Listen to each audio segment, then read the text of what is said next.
lines today is Mageswari Sangaralingam, who is the Honorary Secretary with Sahabat Alam Malaysia. Good morning, how are you?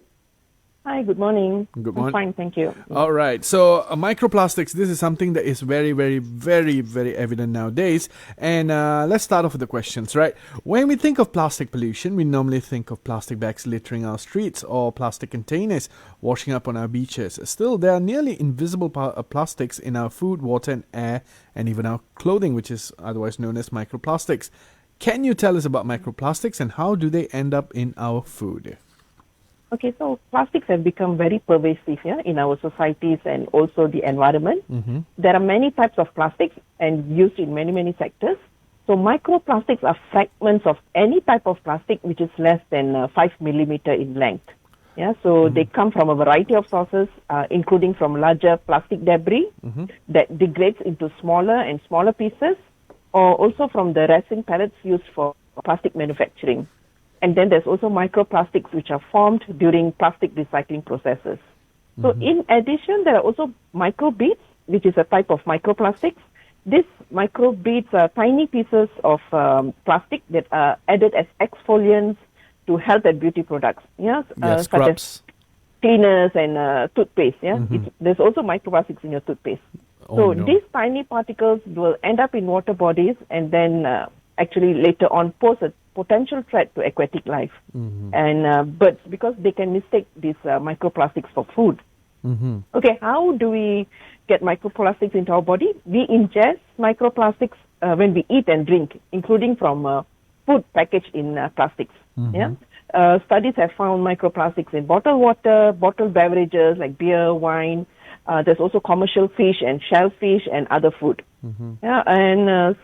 As I mentioned, several studies have found even microplastics in bottled tea, milk, honey, sugar, and salt.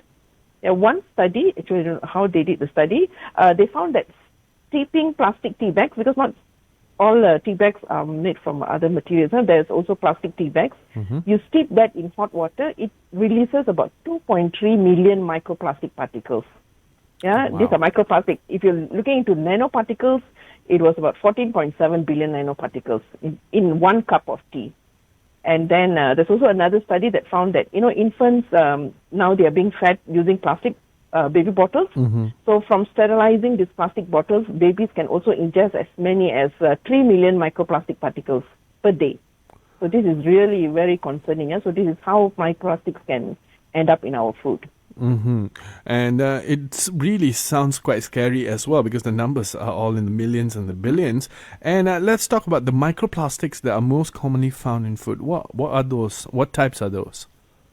So most of the plastics produced globally, they are used for food and beverage packaging. So during its use, depending on the environmental conditions such as heat, these plastics can degrade and they break into smaller fragments. Some reports indicate that polyethylene and polypropylene, which are normally used for packaging because they are lightweight and durable, these are the most common plastics present in food and the environment. So as I mentioned just now, when these plastics degrade, it becomes microplastics and nanoplastics. So we really need to be concerned of the chemicals that are used in making plastics, some of which are toxic and that ends up in our food. All right. And what are some of microplastics most commonly found in the food chain? Where are they most commonly found in the food chain? Is it in seafood, agricultural products, or where? Okay, so there are trillions of microplastics in the ocean. So it's not surprising that fish and shellfish species like crabs and all these other seapods they have been reported to be contaminated with microplastics. So due to their small size, microplastics are readily ingested by marine life. And then this is transported through the marine environment via the food chain. You have the small fish and then you have the large fish eating the big fishes. And then finally, we eat fish. So it also poses a potential threat to humans. But there is less data regarding microplastics in foods and vegetables. But there are already pioneer studies that have detected microplastics in edible fruits and vegetables. The researchers assume that microplastics can be absorbed similar to how nanomaterials are being absorbed by vegetables and fruit trees. So similar to how minerals are absorbed by the plants? Yes, so if it's like nano, we're talking about microplastics, but there's also nanoplastics, so this could also be absorbed by the plants. Wow. So they're so tiny, so they are able to go through the vascular system of the plants Yes. itself. Wow, that is scary. That's actually the first time I'm hearing about that. Wow. Tell you what, Miss Mageswari, what we're going to do right now, we're going to take a very short break. We're going to listen to a song, and once we come back, there's more to talk about microplastic on our plates. Thank you for being here with us, and right now we'll be taking a short break. Okay.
Welcome back to What Matters. We are talking about microplastic on our plates today with Miss Mageswari Sangaralingam, who's an honorary secretary with Sahabat Alam Malaysia. Welcome back, Miss Mageswari.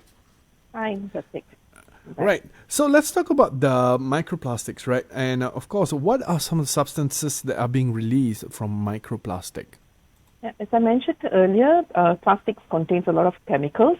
So microplastics should be actually considered as a toxic pollutant. Yeah, because research findings, they show that they contain toxic chemicals within their structure, and this microplastics also absorb additional chemicals, including toxic chemicals like PCBs, polychlorinated biphenyls, pesticides, heavy metals, and also other hydrocarbons. So they absorb that from the environment. So these chemicals can be released into the tissues of animals that consume the microplastics.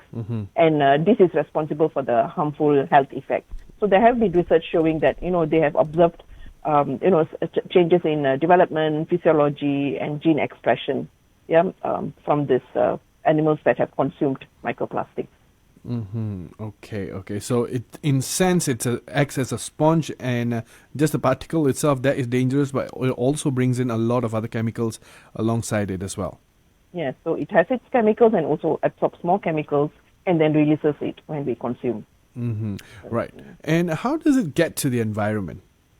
So there are many pathways for microplastics to get into the environment. As I had also mentioned earlier, microplastics are already in small and large water bodies in our oceans. And then there's also plastic microfibers. They are commonly found in indoor air and dust, and they are also found in high concentrations in outdoor air and in major cities. But then there's also in remote areas, they have found microplastics in the Arctic, the Mount Everest, Mount Fuji. So one study in 2020, it found that, airborne microplastics, they may be released when we wear synthetic clothing. Because most of our clothes are also made from plastic, and like polyester and all that. And also microfibers are released when we are washing the clothes, in the washing machine, and also drying those synthetic clothes. And tires have also been found to be a source of microplastics in the air. So, and there's also sources of airborne plastics, include in agricultural soils, when they do mulching, the plastic sheets in farmlands. So when these degrade, so this is also part of how microplastics get into the air. So there's like so many ways it can get into the environment and finally ends up in human bodies also. So any pathway, as you said, there's a lot of ways of getting in there. So and also plastic is one of the biggest things on the planet right now. So anywhere it gets degraded, anywhere it breaks down into microplastic or nanoplastic, it gets into the environment. Into the environment, yes. All right. Yeah. And how does microplastics affect human health? How much do they harm us? Yeah, so many common plastic additives, added into the plastic here. They are endocrine disrupting chemicals. What are EDCs? EDCs, endocrine disrupting chemicals, are natural or human-made chemicals that mimics or blocks or interfere with the body's hormones. Because our hormones are involved throughout all our body systems, EDCs are associated with a wide range of health impacts. This includes cancer, early puberty in girls, obesity, diabetes, infertility or reproductive disorders, some neurodevelopmental effects, including like ADHD, attention deficit hyperactivity disorder, autism. So there's so many diseases involved in terms of the EDCs. But then a major challenge is that when these illnesses arise, for example, cancer, diabetes, or cardiovascular disease, they cannot be traced specifically to plastics. Because such illnesses can also be caused by many other factors. But then, despite the lack of this cause-effect links to the specific illnesses, the science shows that there is a reason to be concerned. And although there is more research needed, there is also a clear potential for risk to human health. So we need to take precautionary measures, in terms of our exposure to plastics and also these microplastics. Understood. And Ms. Mageswari, we're going to be taking another short break, and once we come back, we'll be coming on to the final part of our interview for today. So don't go anywhere. We will be right back. All right.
on tracks. We are currently on microplastics on our plates on What Matters with Miss Mageswari Sangaralingam, who's an honorary secretary with Sahabat Alam Malaysia. Welcome back. And Miss Mageswari, who is most vulnerable to the effects of microplastic consumption? Okay, I also had to do some research here, and I found a report by earthday.org. They indicate that babies and infants are particularly vulnerable to the health risks associated with microplastic exposure. This is due to various factors because, including babies, they crawl, during feeding, they are tasting objects. So the exposure is largely because of their, they like to chew onto their plastic toys, and then there's clothes, so from the furniture and indoor air pollution. And also studies indicate that the babies ingest and inhale higher levels of microplastics compared to adults. Yeah, and who is particularly vulnerable to the, remember I mentioned about the endocrine disrupting chemicals? Yes. So developing fetuses. So even before you're born, the fetuses are also vulnerable to this microplastic consumption. And I think I read a research somewhere quite some time ago where they said they have already detected microplastics in, babies within the womb in itself. The uterus, in the blood, in our brain. So it's like everywhere. Yeah. And of course, are certain foods more prone to microplastic contamination? So there was one research, it was titled Human Consumption of Microplastics. It has been published in Environmental Science and Technology. It presented an analysis of 26 studies from around the world. And they calculated the average amount of microplastics found in common consumables, what we consume, the food and drinks. They found that the biggest known source of microplastic which enters our bodies is bottled water. Bottled water. Bottled water, plastic water bottles. So you find it, the most found was in that, and based on 4 studies, the average number of microplastic particles per liter was 94. Wow. Yeah, so that's what they found. So this is actually easily, avoidable. Don't drink water from plastic water bottles. I'm actually at fault for that. I'm carrying a 2-liter water bottle right now, and I'm looking at it. I'm going like, how many microplastic particles are in there? And it's like, these are things that we can't see, but once you know about them, then you definitely will do something about them, right?